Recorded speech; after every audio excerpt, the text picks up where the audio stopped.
E aí pessoal, tudo bem? Eu sou Alexandre Ambrosin, esse é o canal Apolo Fisioterapia e nós estamos no Minutos de Leitura. Essa é a parte 1 do capítulo 9, o primeiro vídeo que eu estou fazendo para a gente ler o capítulo sobre o sistema respiratório durante o exercício. Se você não assistiu os outros vídeos que eu fiz, onde a gente está lendo todos os capítulos do livro do John West, eu vou deixar o link aqui embaixo na descrição desse vídeo. E aí você não esquece também de curtir os vídeos do canal Apolo Fisioterapia, de você se inscrever no canal Apolo Fisioterapia e sempre que você quiser receber a notificação, basta você deixar o sininho acionado aí, apertar o sininho que você recebe notificação de que vídeos legais e novos vídeos foram lançados aqui no nosso canal, beleza? Dá uma força aí pra gente, se inscreve no canal e depois da vinheta a gente começa o Minutos de Leitura de hoje. Vamos lá?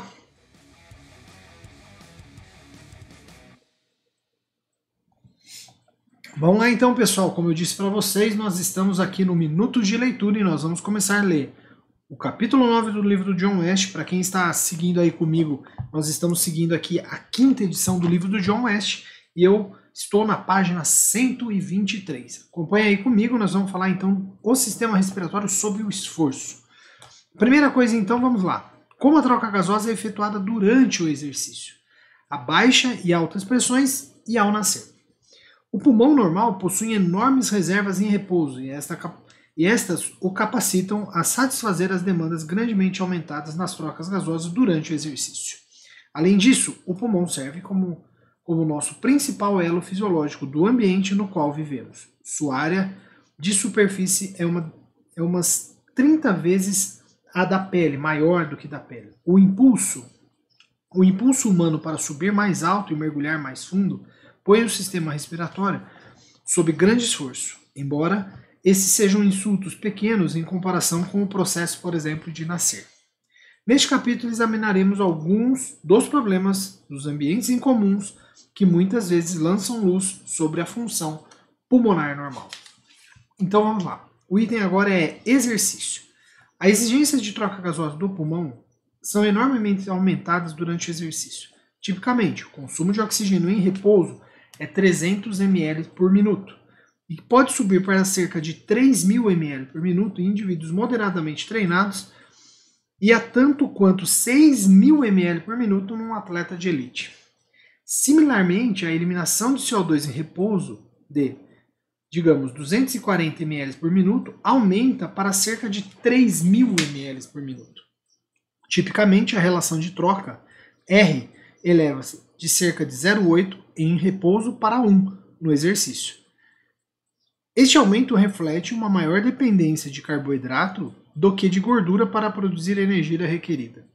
De fato, R muitas vezes atinge níveis ainda mais altos durante o estado não constante de exercício intenso, quando o ácido lático é produzido por glicólise anaeróbica, e o CO2, adicionalmente, é, por essa razão, eliminado a partir do bicarbonato. Ademais, a eliminação aumentada de CO2, porque a concentração aumentada de hidrogênio estimula os quimiorreceptores periféricos.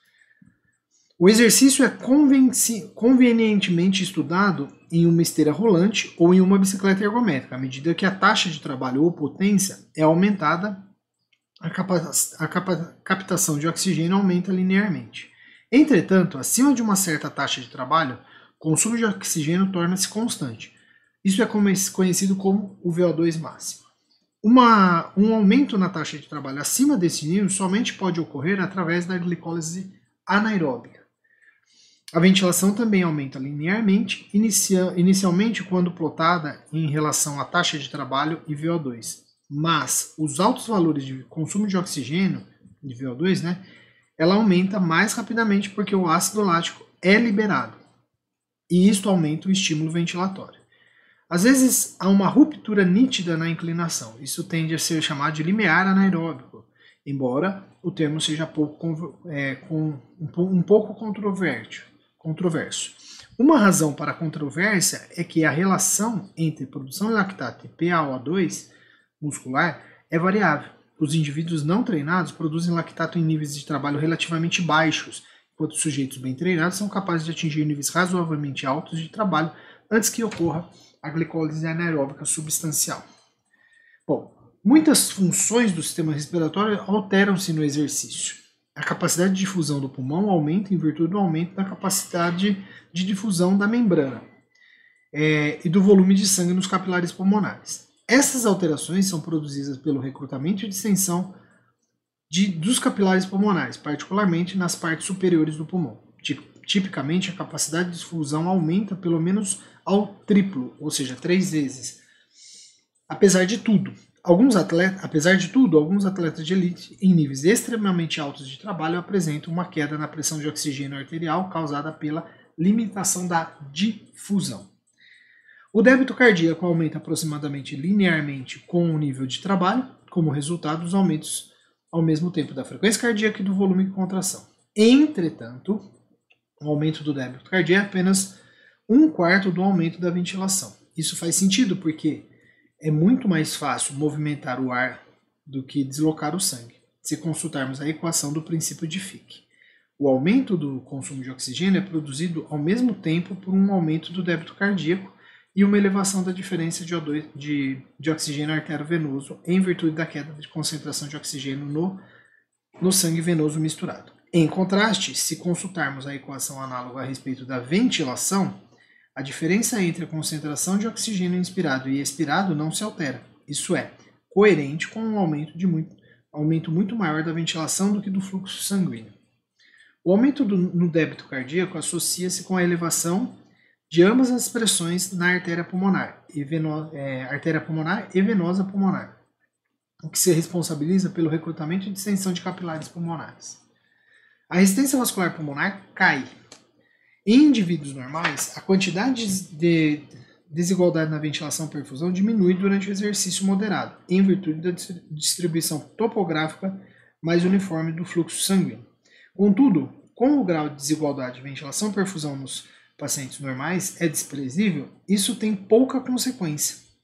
Há alguma evidência de que atletas de elite em níveis mais altos de trabalho, alguma desigualdade de ventilação-perfusão desenvolve-se, possivelmente em virtude dos graus brandos de edema pulmonar intersticial. Certamente, o líquido tem que mover-se para fora dos capilares pulmonares por causa da pressão aumentada dentro deles.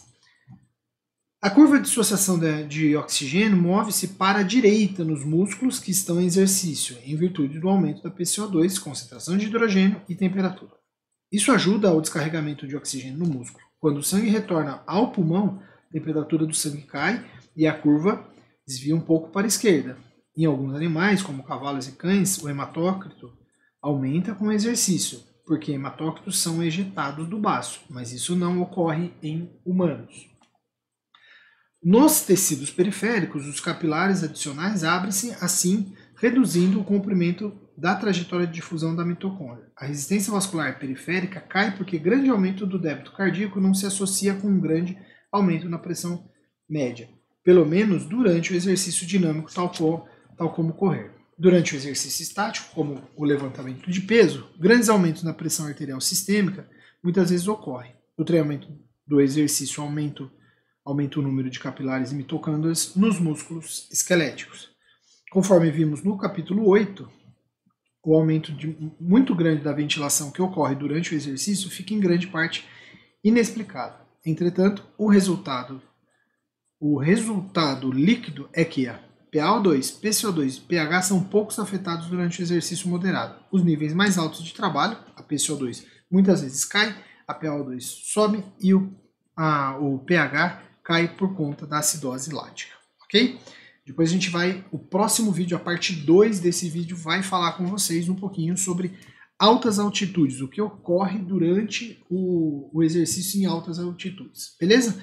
Eu espero que você tenha gostado desse vídeo aqui no canal Apollo Fisioterapia. Acompanhe a nossa série Minutos de Leitura e até a próxima. Não esquece aí que nós vamos lançar o segundo vídeo falando aí do exercício, do sistema respiratório no exercício. Grande abraço e até a próxima.